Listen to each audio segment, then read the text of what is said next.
പറയുന്നു KSRTC ബസ്സുകളിൽ സ്ത്രീകൾക്ക് സൗജന്യ യാത്ര നൽകുക എന്ന UDF സർക്കാരിന്റെ ഇന്ദിരാ ഗ്യാരണ്ടി. അതിൽ ആദ്യ പ്രഖ്യാപനമായി മുഖ്യമന്ത്രി നടത്തിയതും അതാണ്. അതിൽ തുടർ നടപടികൾ ഉടൻ ആരംഭിക്കാൻ പോവുകയാണ്. പദ്ധതി എങ്ങനെ നടപ്പാക്കുമെന്നതിൽ മന്ത്രിമാരുടെ വകുപ്പ് വിഭജനത്തിന് ശേഷമേ ഔദ്യോഗികമായ വ്യക്തത വരികയുള്ളൂ.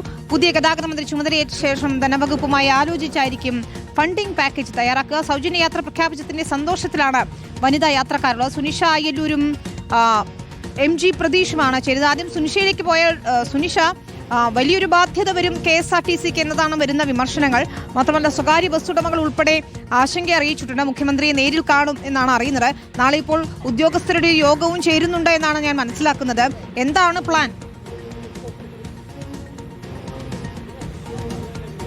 വിനീത, സ്ത്രീകളെ സംബന്ധിച്ചിടത്തോളം ഏറ്റവും ഗുണകരമായ ഒരു തീരുമാനമായിരുന്നെങ്കിലും എങ്ങനെയാണ് ഇത് നടപ്പാക്കുക എന്ന കാര്യത്തിൽ ചോദ്യങ്ങൾ അനവധിയുണ്ട് എന്നുള്ളതാണ്. അതിനെല്ലാം ഉത്തരം കണ്ടെത്തേണ്ടതുണ്ട്. ഈ പറഞ്ഞതുപോലെ വകുപ്പ് വിഭജനം കഴിഞ്ഞ ഗതാഗത മന്ത്രിയും ഒപ്പം തന്നെ ധനകാര്യ മന്ത്രിയും കൂടി ചർച്ച ചെയ്തതിനു ശേഷം മാത്രമാണ് ഇതിനൊരു അന്തിമ രൂപം വരിക എന്നുള്ളതാണ്. പ്രധാനമായും 15 മുതൽ നടപ്പാക്കുമെന്ന് പറയുമ്പോൾ ഏത് രീതിയിലാണ് നടപ്പാക്കുക എന്നുള്ളതാണ്. തമിഴ്നാട്ടിൽ സിറ്റി സർക്കിൾ ബസ്സുകളിൽ മാത്രമാണ് ഇത് കണ്ടിട്ടുള്ളത്. കർണാടകയിലാണെങ്കിൽ പ്രീമിയം സർവീസുകൾ ഒഴികെ സംസ്ഥാനത്തുള്ള മറ്റെല്ലാ സർവീസുകളിലും ഇത്തരത്തിൽ സ്ത്രീകൾ ഈ സൗജന്യ ടിക്കറ്റ് യാത്ര നടത്തുന്നുണ്ട്. അങ്ങനെയാണെങ്കിൽ കേരളത്തിൽ ഏത് രീതിയിലായിരിക്കും ഈ ദീർഘദൂര സർവീസുകളുടെ പ്രീമിയം സർവീസുകളെ മാറ്റിക്കൊണ്ട് ബാക്കി എല്ലാ സർവീസുകൾക്കും കിട്ടുമോ, അല്ലെങ്കിൽ സിറ്റി സർക്കിൾ മാത്രമായിരിക്കുമോ എന്നുള്ളതെല്ലാം അറിയേണ്ടതുണ്ട് എന്നുള്ളതാണ്. ഒപ്പം തന്നെ ഇതെങ്ങനെ ഈ KSRTC ഒന്നാമതേ ശമ്പളം നൽകാനടക്കം സർക്കാർ 70 കോടിയും 100 കോടിയും ഒക്കെ നൽകുന്ന ഒരു സ്ഥിതിയുണ്ട്. ലാഭത്തിലല്ല പോകുന്നത് എന്നുള്ളത് ഒരു കാര്യം കൂടിയാണ്. അങ്ങനെയെങ്കിൽ ഇതിനുള്ള നമ്മൾ നേരത്തെ കണക്കെടുപ്പൊക്കെ നടത്തിയപ്പോൾ ഈ 29 ലക്ഷത്തോളം ആളുകളാണ് ഒരു ദിവസം KSRTCയിൽ യാത്ര ചെയ്യുന്നത് എന്നുള്ളതാണ്. അതിൽ തന്നെ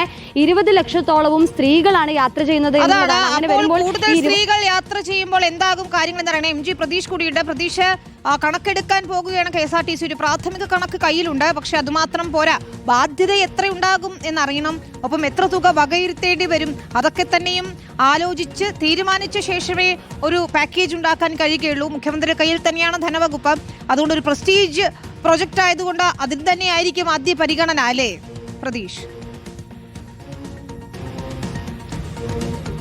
വിനിത, തീർച്ചയായും. കാരണം നേരത്തെയൊക്കെ തന്നെ വലിയ കടക്കണിയിലായിരുന്നു KSRTC ഉണ്ടായിരുന്നത്. ഈ പ്രതിദിന വരുമാനം 6 കോടി അല്ലെങ്കിൽ 7 കോടി രൂപയ്ക്ക് മുകളിൽ ആയി തുടങ്ങിയിട്ട് അധികം കാലം പോലും ആയില്ല. അതുകൊണ്ട് തന്നെ ഇനി സ്ത്രീകൾക്ക് കൂടി സൗജന്യ യാത്ര അനുവദിക്കുമ്പോൾ അത് ആ KSRTC തന്നെ, ആ സംവിധാനത്തെ തന്നെ എങ്ങനെ ബാധിക്കുമെന്നതാണ് പ്രധാനമായും ഉയരുന്ന ചോദ്യം. അതുകൊണ്ട് തന്നെ കൃത്യമായ പഠനങ്ങളിലൂടെ ആയിരിക്കും അത് നടപ്പിലാക്കുന്നത്. പക്ഷേ സർക്കാരിനെ സംബന്ധിച്ച് വളരെ കുറച്ച് സമയമേ ഉള്ളൂ. അതുകൊണ്ട് ഈ സർക്കാർ അധികാരമേൽക്കുന്നതിന് മുന്നോടിയായി തന്നെ, അല്ലെങ്കിൽ സത്യപ്രതിജ്ഞയ്ക്ക് മുന്നോടിയായി തന്നെ അതിന്റെ നടപടിക്രമങ്ങൾ KSRTC ആരംഭിച്ചിരുന്നു. ആദ്യം ഈ സ്ത്രീകളുടെ കണക്കെടുപ്പാണ് പ്രാഥമികമായി നടത്തിയത്. അതിലാണ് 29 ലക്ഷം എന്നുള്ള ആകെ കണക്കിലേക്ക് എത്തിയത്. ഇതിൽ 20 ലക്ഷത്തോളം സ്ത്രീകളാണ് യാത്ര ചെയ്യുന്നത്. അതുകൊണ്ട് തന്നെ ഈ പ്രതിദിന വരുമാനത്തിന്റെ ഒരു ഭൂരിഭാഗവും ലഭിക്കുക സ്ത്രീകളുടെ ടിക്കറ്റ് വഴിയാണ്. അപ്പോൾ അത് അവർക്ക് സൗജന്യ യാത്ര അനുവദിക്കുമ്പോൾ അധികമായി നൽകേണ്ട തുക എത്ര എന്നതാണ് പ്രധാനമായും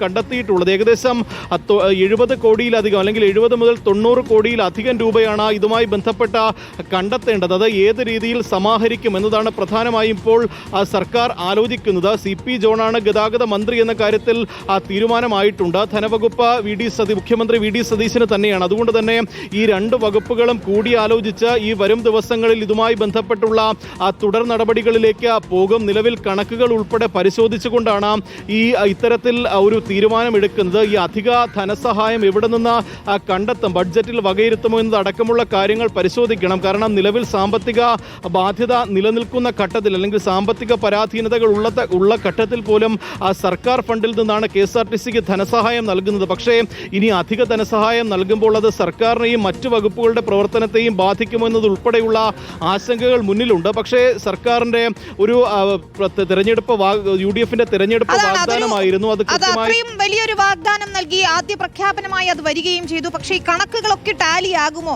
സർക്കാരിന് എത്ര വലിയ ബാധ്യത വരുമെന്നാണ് അറിയേണ്ടത്. തീർച്ചയായും